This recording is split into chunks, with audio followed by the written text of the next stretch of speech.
Hello everyone, welcome to extra coaching. हम अभी तक अपने दो चैप्टर कंप्लीट कर चुके हैं उत्तराखंड में। इसमें हमारा पहला चैप्टर था उत्तराखंड की भौतिक संरचना, जलवायु और प्राकृतिक आपदाएं। इसमें हम उत्तराखंड की भौतिक संरचना, उत्तराखंड की क्लाइमेट या जलवायु जिसमें हमने ऋतुएं भी पढ़ी थी, उसके अलावा उत्तराखंड में प्राकृतिक आपदाएं कौन कौन सी प्रभावी होती हैं वो सब पढ़ चुके थे। चैप्टर नंबर 2 जो हमने कंप्लीट करा वो था उत्तराखंड का नदी तंत्र। उत्तराखंड में ग्लेशियर, झील, जलप्रपात और कुंड, इन दो चैप्टरों में मिलाकर हम उत्तराखंड का भौतिक जो अध्ययन है वो काफी हद तक कंप्लीट कर चुके हैं। क्योंकि उत्तराखंड में जो भौतिक संरचना के आधार पर जो क्वेश्चन ज्यादातर बनते हैं, उत्तराखंड के पर्वत, उत्तराखंड के ग्लेशियर, उत्तराखंड के दर्रे, उत्तराखंड में प्राकृतिक आपदाएं, उत्तराखंड में जलप्रपात, इन चीजों को लेकर ही मैक्सिमम जो है वो क्वेश्चन बनते हैं। उत्तराखंड के ताल को लेकर काफी सारे क्वेश्चन बन जाते हैं। मैंने आज सोचा था कि पुराने पेपर सॉल्व करवाएंगे। जो क्वेश्चन पेपर हो चुके हैं, जो आयोग ने पुराने पेपर दिए हैं, उनको एक बार सॉल्व करेंगे। लेकिन मैंने सोचा क्यों ना एक नई चीज की जाए। जो हम पढ़ चुके हैं उनसे रिलेटेड कौन से क्वेश्चन एग्जाम में आए हुए हैं पिछले, थोड़ा सा उनको देख लेते हैं, ताकि आपको भी एक अनुमान लगे कि किस प्रकार से क्वेश्चन पूछे जा रहे हैं पिछले एग्जामों में और हम क्या पढ़ रहे हैं। तो शुरू करते हैं आज। पुराने एग्जामों में जो हम पढ़ चुके हैं उनसे संबंधित किस प्रकार से क्वेश्चन पूछे जा रहे हैं या पूछे गए थे, उनको थोड़ा सा देखते हैं। तो चलिए शुरू करते हैं। ध्यान रहे, ये सभी क्वेश्चन वो हैं जो मैं आपको करवा चुका हूं। आप अगर आपने नोट्स अपने कंप्लीट करे हैं तो आप जो है पुरानी वीडियो से अपने नोट्स में चेक कर सकते हैं कि कहाँ पर ये चीज करवाई है, और मैं आपको बताता भी रहूंगा मैंने ये चीजें कहाँ पे करवाई हैं।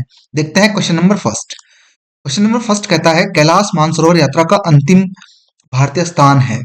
देखिए, दर्रे की अगर हम बात करते हैं, जब हम दर्रे पढ़ रहे थे, हमने एक दर्रा पढ़ा था, लिपुलेख दर्रा। लिपुलेख दर्रा से कैलाश मानसरोवर यात्रा होती थी। ठीक है, हालांकि और भी दर्रे हैं, बहुत सारे दर्रे हैं जहां से कैलाश मानसरोवर यात्रा की जाती थी प्राचीन काल में या पुराने जमाने में। लेकिन वर्तमान में कैलाश मानसरोवर के 3 मार्ग हैं। एक लिपुलेख मार्ग जो उत्तराखंड में है, उसके अलावा सिक्किम मार्ग और काठमांडू मार्ग। तो उत्तराखंड की बात करें तो उत्तराखंड में जो है वो लिपुलेख मार्ग से जो है वो यात्रा की जाती है। हालांकि लिपुलेख में जो है भारत और नेपाल में काफी ज्यादा विवाद है। नेपाल कहता है कि जो है ये नेपाल का भाग है, नेपाल का हिस्सा है, जबकि भारत कहता है कि भारत के जो है ये पिथौरागढ़ का एक भाग है। तो लिपुलेख से होकर कैलाश मानसरोवर यात्रा जाती है। कभी कभी ये क्वेश्चन भी आ जाता है कि कैलाश मानसरोवर यात्रा किस दर्रे से की जाती है, तो वो लिपुलेख पास से की जाती है। और अंतिम भारतीय स्थान कौन सा होगा, तो लिपुलेख होगा, क्योंकि वो पास है यहाँ से, इस दर्रे से तिब्बत में ये यात्रा पहुंच जाती है।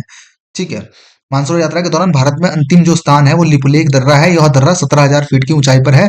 भारत, चीन और नेपाल के त्रिजंक्शन पर उत्तराखंड में स्थित है। यानी कि यहाँ पर तीनों का जो है तीनों मिलते हैं। यहाँ से उत्तराखंड यानी कि भारत, ऊपर से तिब्बत चाइना और इधर से नेपाल। तो ये ट्राई जंक्शन पे है भारत, चाइना और नेपाल के। ठीक है, क्वेश्चन नंबर 2 देखते हैं।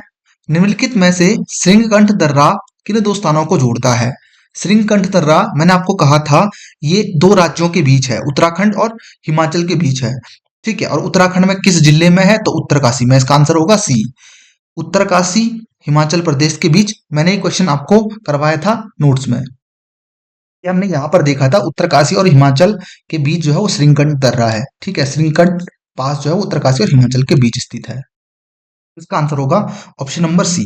अगर हम पहला देखें, अगर हम यहाँ पे देखें पिथौरागढ़ तिब्बत के बीच, पिथौरागढ़ तिब्बत के बीच काफी सारे दर्रे मैंने आपको बताए थे। प्रमुख रूप से लिपुलेख, गुंजी, दारमा, नवीधुरा, लेवीधुरा, मानस्या, लंपिया, ऊंटा जयंती, ये कुछ दर्रे हैं जो आपका पिथौरागढ़ तिब्बत के बीच है। वहीं चमोली और पिथौरागढ़ के बीच कौन कौन से दर्रे हैं, तो चमोली और पिथौरागढ़ के बीच भी बाराहोती हो गया, मार्चियोक हो गया, टोपी धुंगा हो गया, लातूधुरा हो गया, ये कई दर्रे हैं।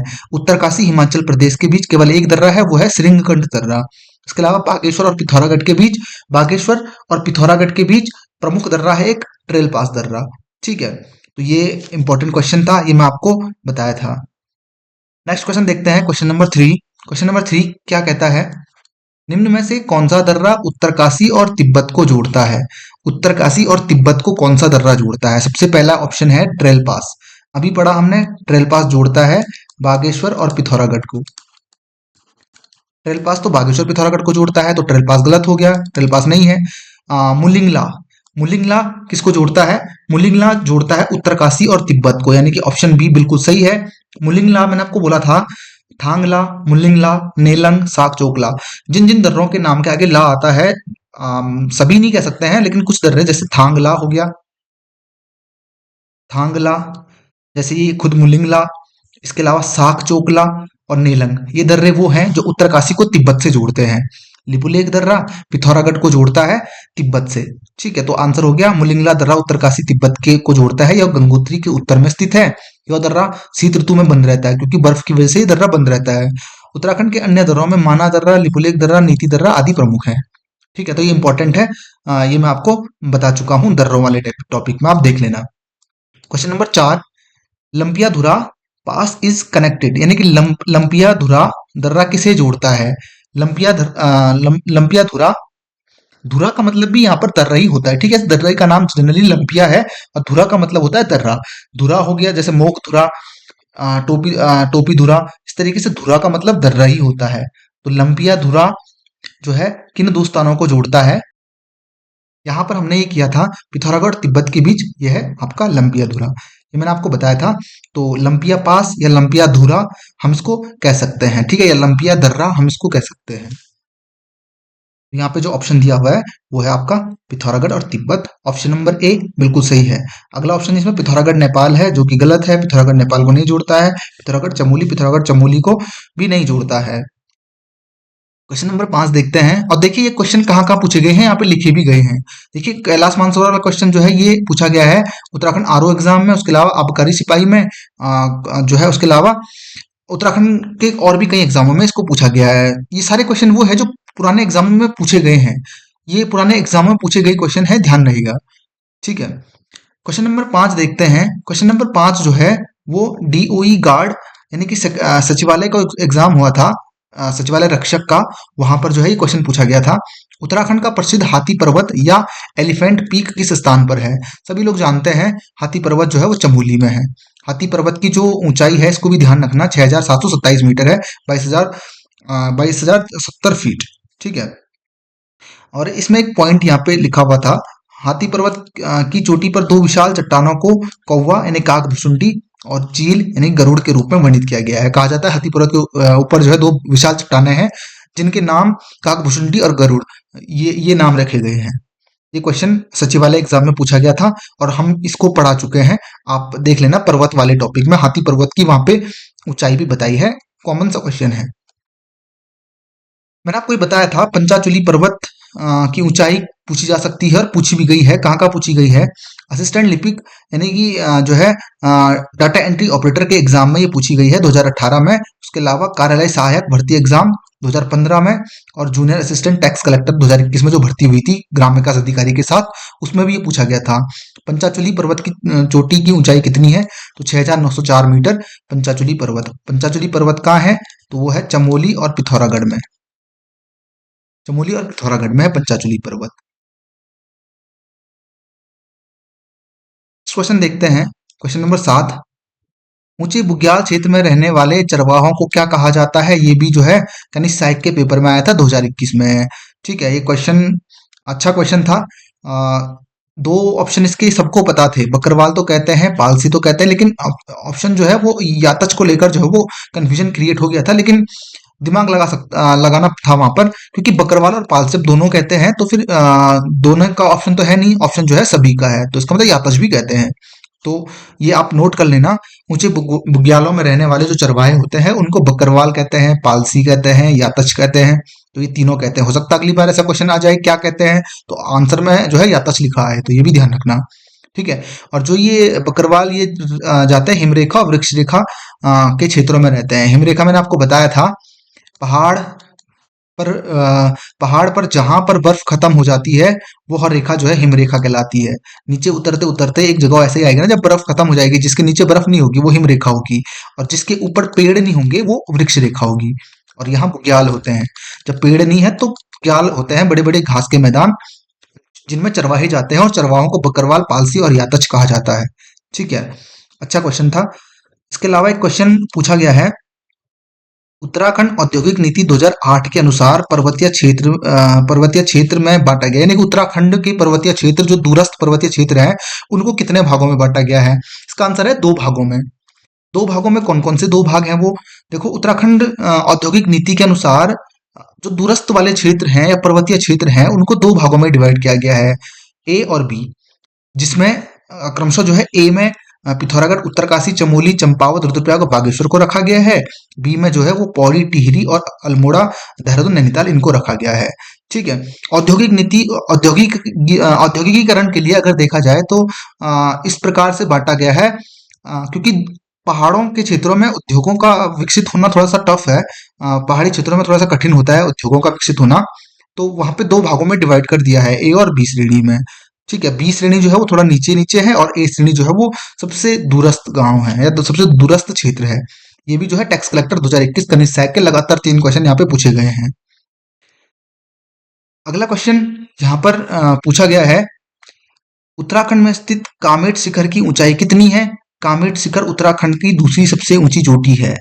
पहली चोटी नंदा देवी है, नंदा देवी की है 7,817 और दूसरी कामेट है, कामेट की है 7,756 मीटर। तो कामेट जो है वो जास्कर श्रेणी में है जिसकी ऊंचाई है 7,756 मीटर, जिसकी अवस्थिति गढ़वाल उत्तराखंड में है। यह विश्व की 29वीं सबसे ऊंची चोटी है। नोट कर लेना, जो चीज नहीं आ रही है वो आप नोट्स में नोट कर लीजिएगा। 29वीं सबसे ऊंची चोटी है। इस पर पर्वत श्रेणी को नंदा देवी के बाद उत्तराखंड की दूसरी सबसे ऊंची चोटी माना जाता है, क्योंकि है भी 7,817 मीटर सबसे ऊंची नंदा देवी, उसके बाद 7,756 दूसरी सबसे ऊंची कामेट। ठीक है। ये क्वेश्चन जो है वो आबकारी सिपाही में पूछा गया है और उसके अलावा उत्तराखंड एसीएफ में ये एग्जाम क्वेश्चन पूछा गया है। क्वेश्चन नंबर 10 देखते हैं। क्वेश्चन नंबर 10 की बात करें, उत्तराखंड की निम्न पर्वत चोटियों का उनकी ऊंचाई के अनुसार बढ़ता क्रम क्या होगा? बढ़ता क्रम और घटता क्रम, ये ध्यान रखना, एग्जाम में काफी कंफ्यूज करता है। बढ़ता क्रम मतलब पहले सबसे छोटी आएगी और घटता क्रम मतलब पहले बड़ा आएगा फिर घटता जाएगा, छोटा छोटा छोटा। और अभी यहाँ पे पूछ रहा है बढ़ता क्रम। नंदा देवी की ऊंचाई कितनी है? 7,817 मीटर।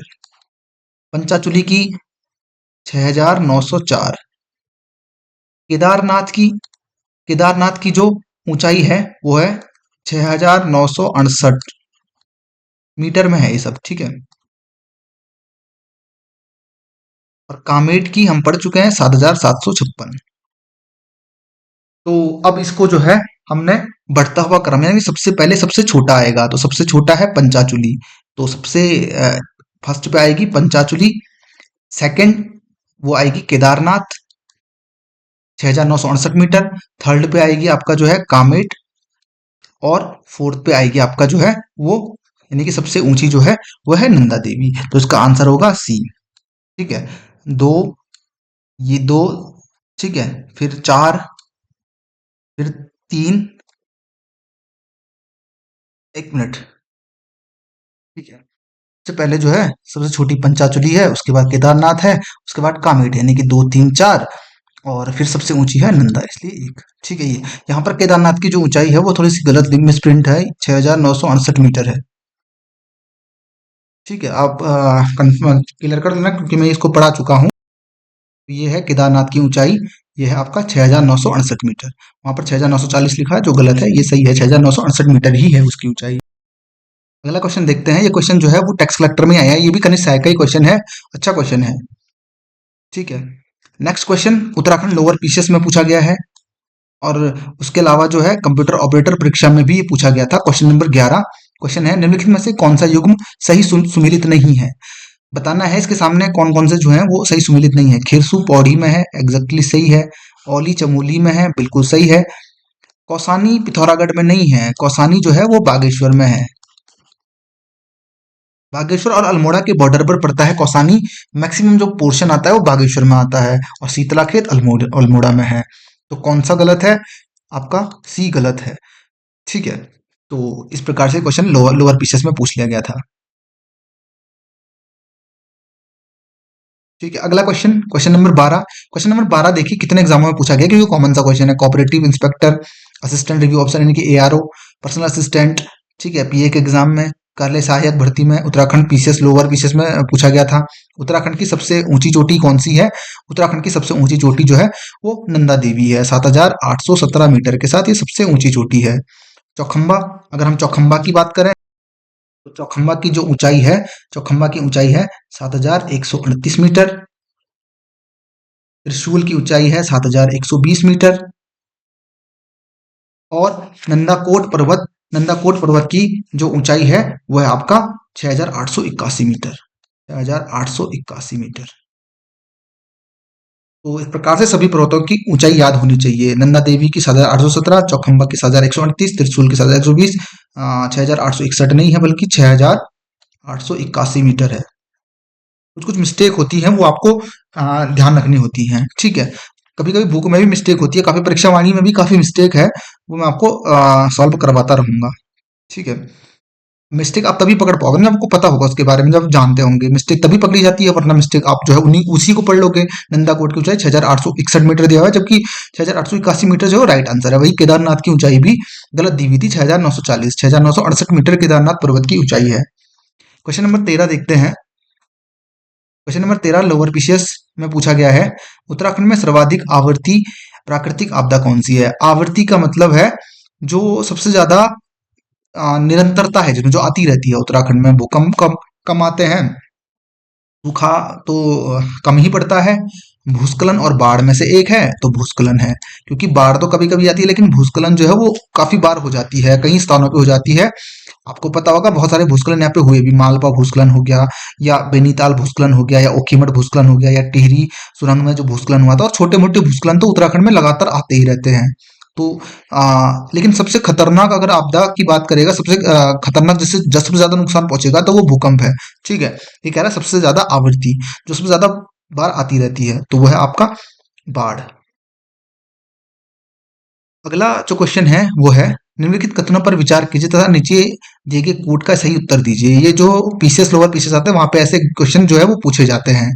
तो क्वेश्चन है, इन तीन तथ्य दिए हैं, उन पे उनको देखना, उनको पढ़ना है, और इन तीनों में से कौन कौन से सही हैं वो आपको बताने हैं। फर्स्ट कहता है, उत्तराखंड राज्य का निचला हिमालयी क्षेत्र अधिक आबादी वाला है। बिल्कुल है। ऊपरी क्षेत्र जो है वो कम आबादी, उच्च हिमालय में काफी कम जनसंख्या है। जो निचला आबादी वाला शिवालिक क्षेत्र है या नीचे तराई भावर वाला क्षेत्र है, उसमें काफी ज्यादा जनसंख्या है, जनघनत्व भी काफी ज्यादा है तराई क्षेत्र में। आपको पता होगा। बिल्कुल सही है फर्स्ट वाला। बाह्य हिमालयी यानी कि शिवालिक मुख्यतः वनाच्छादित है। बिल्कुल सही है। जो शिवालिक क्षेत्र है वो वनों से आच्छादित है, ठीक है। भावर क्षेत्र यानी कि पाद प्रदेश में अधिकांशतः मृदाओं के मोटे निक्षेप पाए जाते हैं। नहीं, मोटे का मतलब यहाँ पे बड़े निक्षेप हैं, गलत है। मृदाओं के निक्षेप अगर पाए जाते तो यहाँ पर जो नदी है वो जो है ऊपर से बहती। यहाँ पे जो है पत्थरों के, कंकड़ पत्थरों के निक्षेप पाए जाते हैं बड़े बड़े, इसलिए नदियां जो है वो इनके अंदर से बहती है। तो ऑप्शन नंबर ए सही होगा। एक और दो सही है, तीसरा गलत है, क्योंकि यहाँ पे मृदाओं के निक्षेप नहीं पाए जाते हैं। यहाँ पर पाए जाते हैं कंकड़ पत्थर, और जो है पथरीली जो भूमि है यहाँ पे वो पाई जाती है, जिस कारण नदियां यहाँ से जो है पृथ्वी के अंदर चली जाती है, ऊपर नहीं बहती है। और जब तराई क्षेत्र में जाती है तो वहां फिर से जमीन पर आ जाती है। तो ऑप्शन नंबर ए सही है। लोअर पीसीएस का क्वेश्चन है, अच्छा क्वेश्चन है। मैक्सिमम लोग इसको सभी सही करेंगे, क्योंकि यहाँ पर थोड़ा सा घुमा के पूछ लिया है। मृदाओं के मोटे निक्षेप नहीं पाए जाते हैं, बल्कि बहुत कम निक्षेप पाए जाते हैं मृदाओं के, ठीक है। तो क्वेश्चन नंबर 14 इस तरीके से था। क्वेश्चन नंबर 15 देखते हैं। अच्छा क्वेश्चन है, उत्तराखंड में निम्नलिखित में से कौन सी पर्वत श्रेणी मुख्य सीमांत भ्रंश यानी कि एमबीटी और मुख्य मध्यवर्ती भ्रंश के बीच है, यानी कि एमसीटी। सेंट्रल है ना, ये बाउंड्री है। बाउंड्री का मतलब सीमांत, और मध्यवर्ती का मतलब सेंट्रल। तो मेन सेंट्रल थ्रस्ट और मेन बाउंड्री थ्रस्ट, तो इसके बीच में कौन सा है? सबसे ऊपर एमबीटी था, फिर एमसीटी था, तो इसके बीच में कौन सा था? ये करवाया था ना पिछली वीडियो में। तो ये जो है ये हो गया आपका एमसीटी, और ये हो गया एमबीटी। इसके बीच में कौन सा है? तो इसके बीच में क्या है? लघु या मध्य हिमालय। इजी है।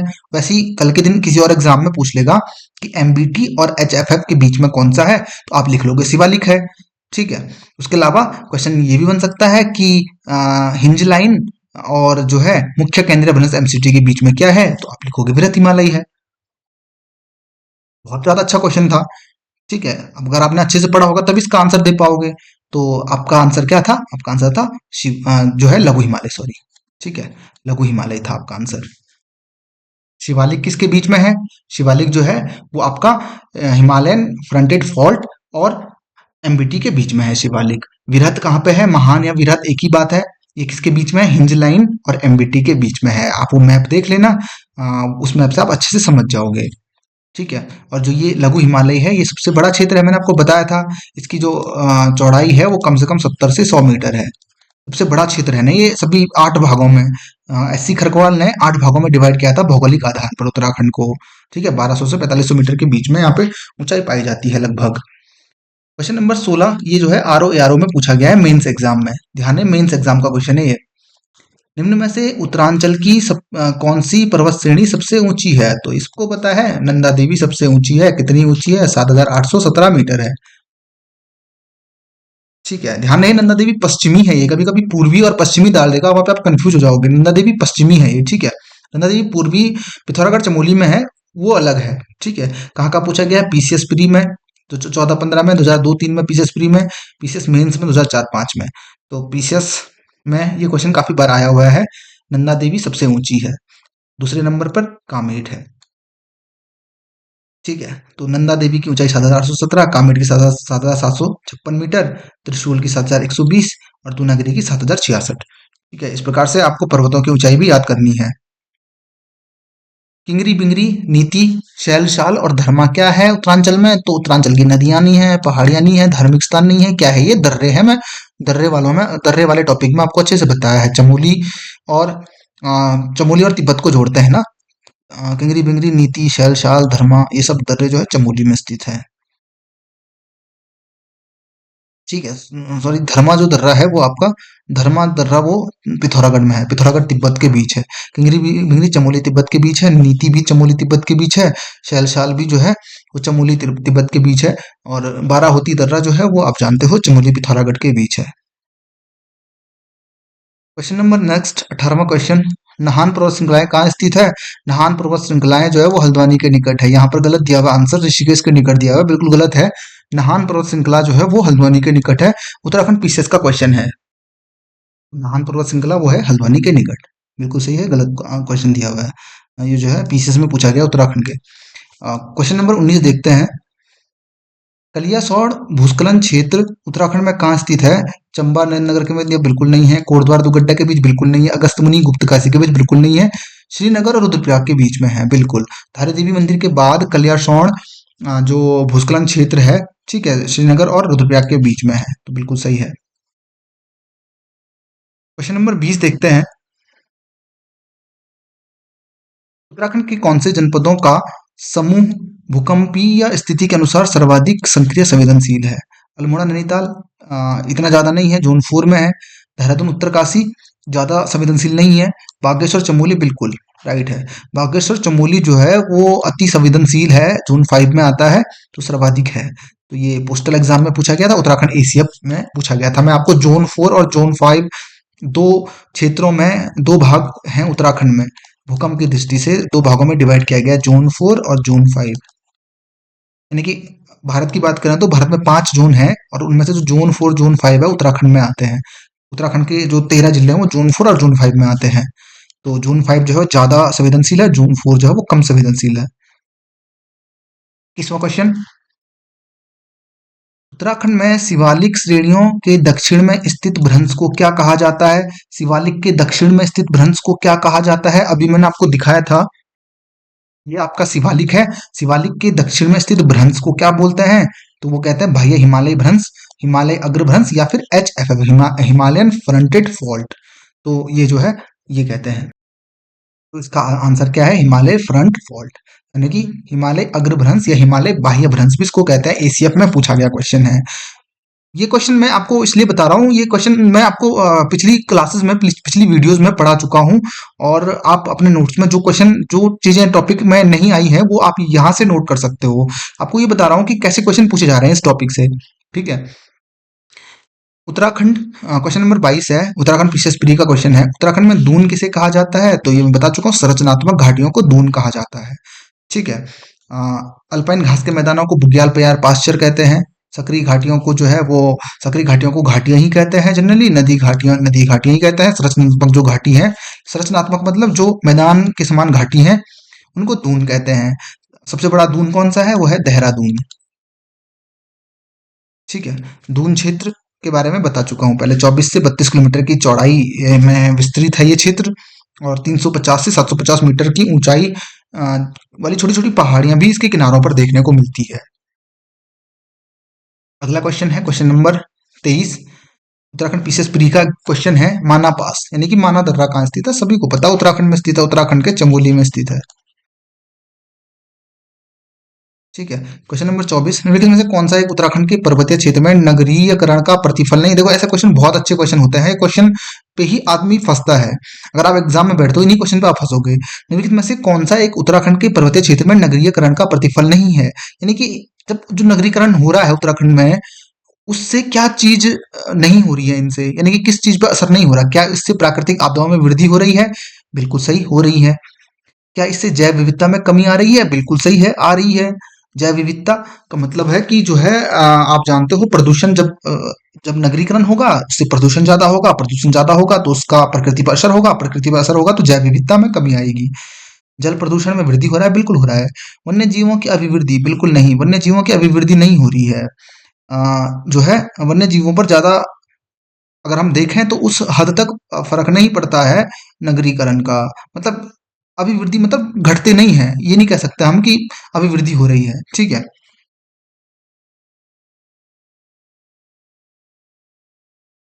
क्वेश्चन नंबर नेक्स्ट देखते हैं 25वां। ये क्वेश्चन उत्तराखंड के पीसीएस प्री में ही पूछा गया 2002-3 में। उत्तरांचल, देखो पुराने क्वेश्चन ज्यादा इंपॉर्टेंट है, पुराने क्वेश्चन वो रिपीट हो सकते हैं। उत्तरांचल के किस भाग में स्रोत कूप पाया जाता है? स्रोत कूप मतलब इनको पाताल तोड़ कुएं भी कहा जाता है।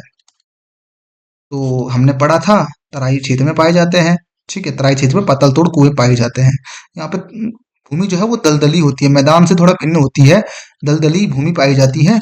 थोड़ा सा ही खुदाई करने पर कुएं मिल जाते हैं। नंबर 26,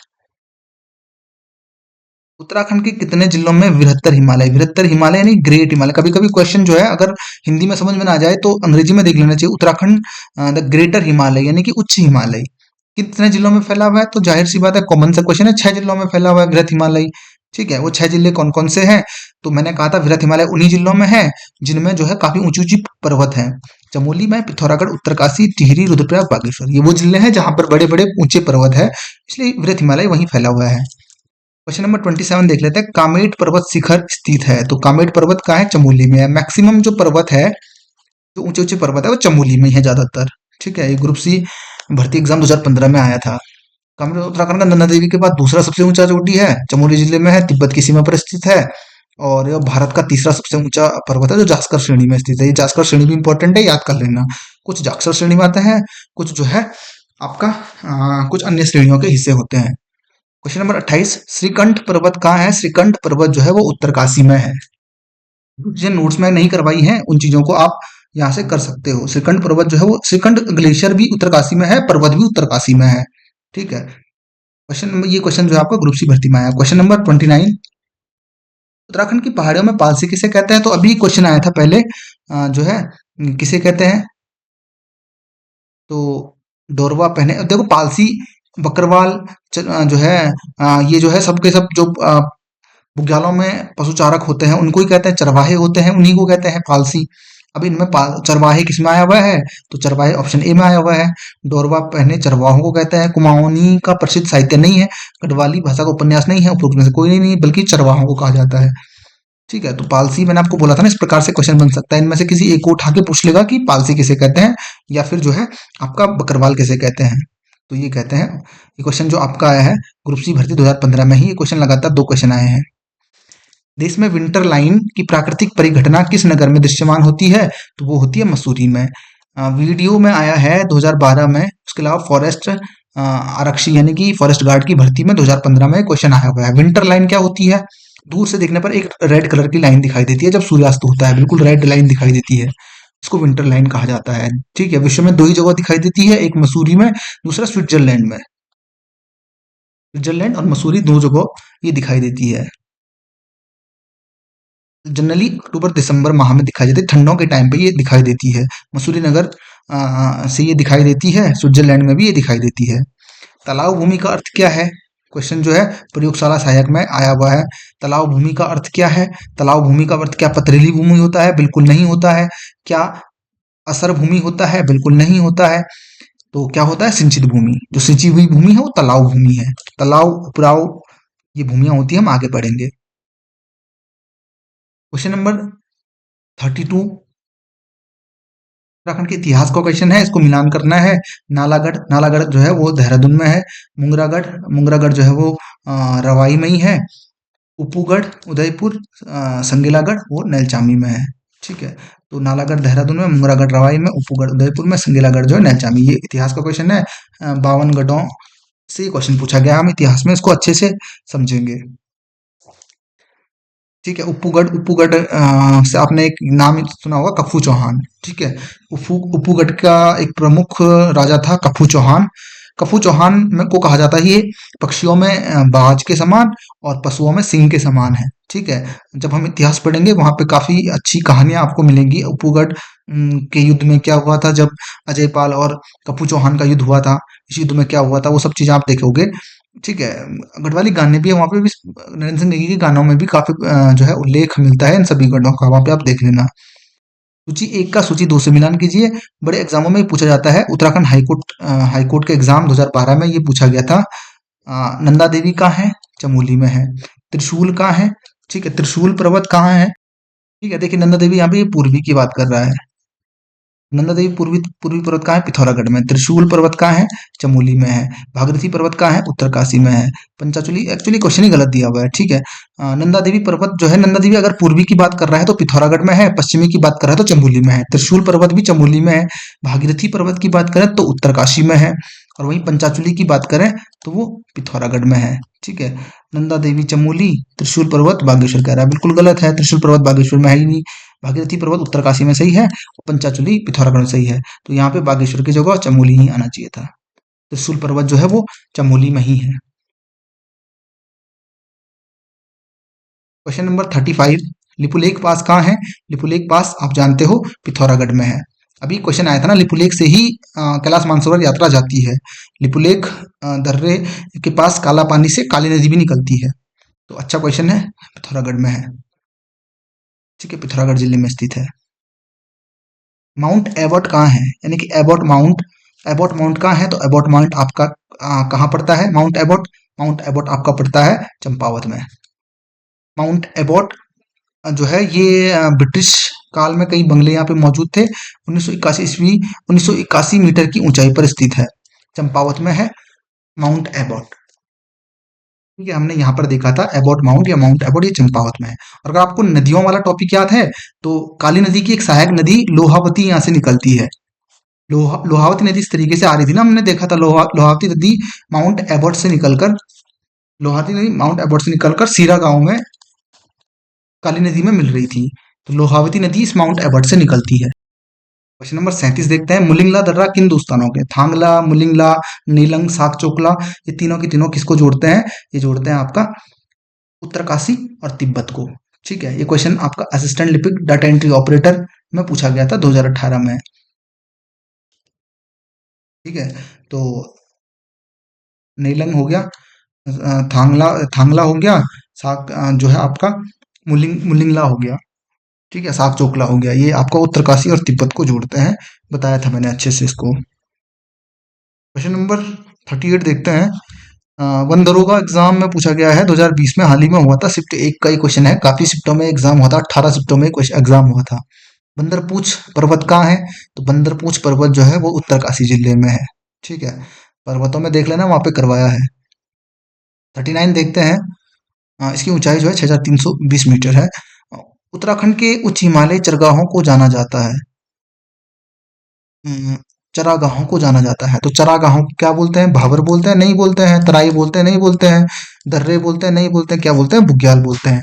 बुग्याल, पयार, अल्पाइन पास्चर, ये बोला जाता है। ये भी वन दरोगा का क्वेश्चन है, शिफ्ट 2 का क्वेश्चन है। अगला क्वेश्चन देखते हैं, क्वेश्चन नंबर 40।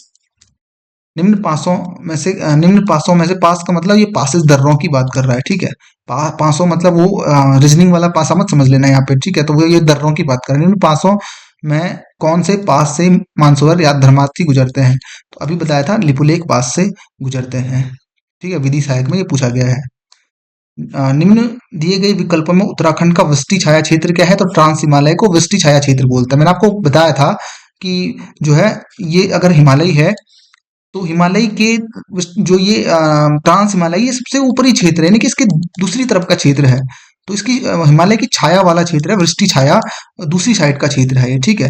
तो इसलिए इसको जो है ये ट्रांस हिमालय को बोलते हैं वृष्टि छाया क्षेत्र, ये बताया था यहाँ पे। उत्तराखंड का वृष्टि छाया क्षेत्र बोलते हैं इसको, ठीक है। ट्रांस हिमालय टिबियान क्षेत्र उत्तराखंड का वृष्टि। नेक्स्ट क्वेश्चन देखते हैं।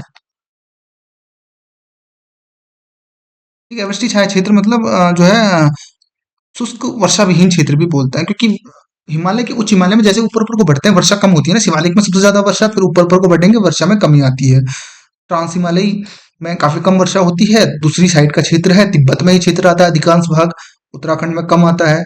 असिस्टेंट सोशल वेलफेयर ऑफिसर के एग्जाम में पूछ लिया था 2018 में। क्वेश्चन नंबर 42, निम्न में सर्वोच्च शिखर कौन सा है, कितनी बार इसको पूछा गया है।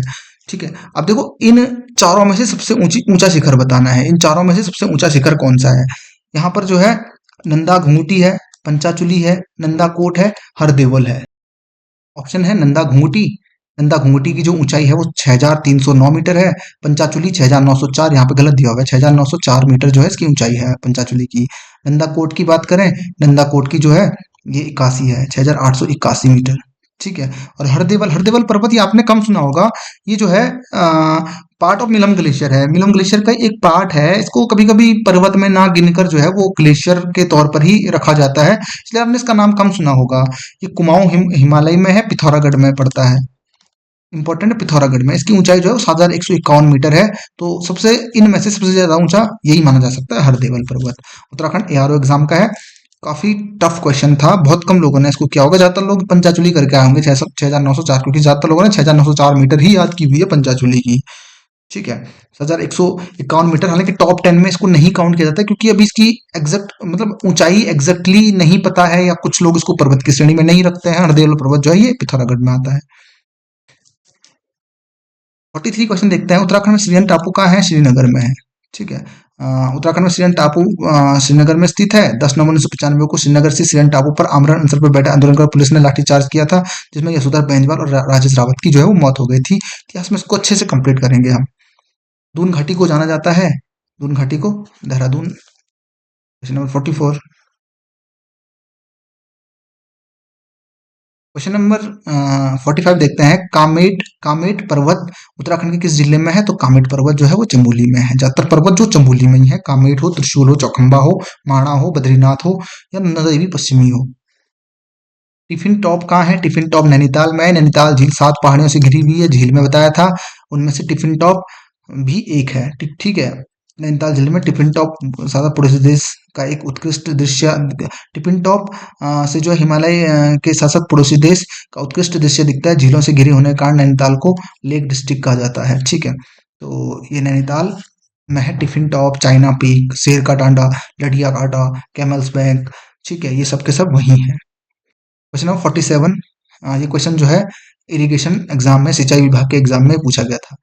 किसे उत्तराखंड का पामीर कहते हैं, अच्छे से बताया है। दूधातौली को उत्तराखंड का पामीर कहता है। यहाँ पर चंद सिंह गढ़वाली को लेकर भी काफी तथ्य बताया था, आप पिछली वीडियो देख लीजिएगा।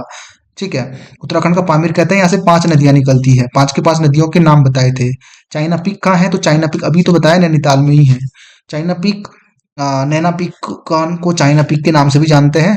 नैनीताल की सबसे जो 7 चोटियां है ना, उसमें सबसे ऊंची चोटी यही है, 2615 मीटर, इसकी हाइट भी याद कर लेना। ठीक है, चीन के साथ 1962 में युद्ध के बाद चोटी का नाम बदलकर चीन शिखर से नैना चोटी कर लिया था। पहले इसको चाइना पीक या चाइना चाइना पीक बोलते थे, अब इसको जो है नैना पीक बोलते हैं। जब युद्ध हुआ उसके बाद इसका नाम चेंज कर दिया। औली मुख्य रूप से प्रसिद्ध है, राफ्टिंग के लिए है, बिल्कुल नहीं है। पैराग्लाइडिंग के लिए नहीं है, तो किसके लिए है, स्कीइंग के लिए है। स्कीइंग होती है औली में। यहाँ पर जो है विंटर गेम्स भी होते हैं औली में। ठीक है, कहाँ पूछा गया क्वेश्चन है, ये असिस्टेंट अकाउंटेंट एग्जाम में पूछा गया 2017 में, शिफ्ट 1 में। क्वेश्चन नंबर 50 की बात करते हैं। दयारा क्या है, नदी है, बिल्कुल नहीं है। पर्वत है, बिल्कुल नहीं है। झील है, नहीं है। क्या है, बुग्याल है। अकाउंटेंट एग्जाम में पूछा गया ये क्वेश्चन भी। कामेट पर्वत की ऊंचाई कितनी है, अगर देखो कभी कभी फीट में भी पूछ लेता है, तो फीट में कितनी है, 25,446 फीट। ऊंचाई कितनी है, 7,756 मीटर, मीटर में ये है। कभी कभी फीट में पूछ लेता है। ठीक है, इसके अलावा जेलंग पर्वत शिखर स्थित है। जेलंग पर्वत शिखर कहाँ है, वो मैंने अच्छे से बताया, उत्तरकाशी में है जेलंग। तो यहाँ पे जो है ऑप्शन गलत दिया हुआ है, क्वेश्चन गलत दिया हुआ है, चमोली में नहीं है जबकि उत्तरकाशी में है। 5,871 मीटर इसकी हाइट बताई थी ना मैंने आपको, 5,871 मीटर। जेलंग पर्वत शिखर जो है वो उत्तरकाशी में है। ठीक है, ध्यान रहे, अच्छा क्वेश्चन है, उत्तरकाशी में ही है, बिल्कुल एग्जैक्टली सही है। हिमालय का कौन सा भाग है जो करेवा के लिए प्रसिद्ध है? हिमालय का वह भाग जो करेवा के लिए प्रसिद्ध, ये है ना, हिमालय का कौन सा भाग है करेवा के लिए प्रसिद्ध है? केसर की फसल है तो उपयुक्त जो क्षेत्र होता है सो करेवा बोलता है ना, तो ये किस में है? ये आपका है वृहत या उच्च हिमालय में, तो वो क्षेत्र है वृहत या उच्च हिमालय। केसर के लिए उपयोगी है, इसका मतलब कश्मीर में केसर सबसे ज्यादा होता है, तो कश्मीर हिमालय प्रसिद्ध है करेवा के लिए। ठीक है, करेवा में लिग्नाइट प्राप्त होने के संकेत भी मिलते हैं। इसके अलावा क्वेश्चन नंबर 54 है, माणा पास है, उत्तराखंड में है, सीधी बात है, माणा दर्रा चमोली में है, NH58 का अंतिम बिंदु है। अब इसका नाम NH58 नहीं है, ध्यान रखना, इसका नाम NH7 है। क्वेश्चन नंबर 55 देखते हैं, ये क्वेश्चन जो है सहायक सहायक सहायक पर्यवेक्षक में आया हुआ है। क्वेश्चन 55 देखते हैं, निम्न पर्वत शिखरों में से कौन उत्तराखंड में स्थित नहीं है? कामेट है, बंदरपूछ है, कामेट चमोली में, बंदरपूछ उत्तरकाशी में है, दूनागिरी चमोली में है, नंगा पर्वत नहीं है। नंगा पर्वत जो है गिलगित क्षेत्र में है। ठीक है, गिलगित क्षेत्र कहाँ पड़ता है आपका? गिलगित क्षेत्र आपका उत्तरकाशी हिमाचल प्रदेश वाला जो बॉर्डर है वो है, तो नंगा पर्वत वहां पर है। ठीक है, तिमिर पर्वत भी बोलते हैं नंगा पर्वत को। क्वेश्चन नंबर 56 है, बाराहोती किस जिले में स्थित है? तो बाराहोती किस जिले में है?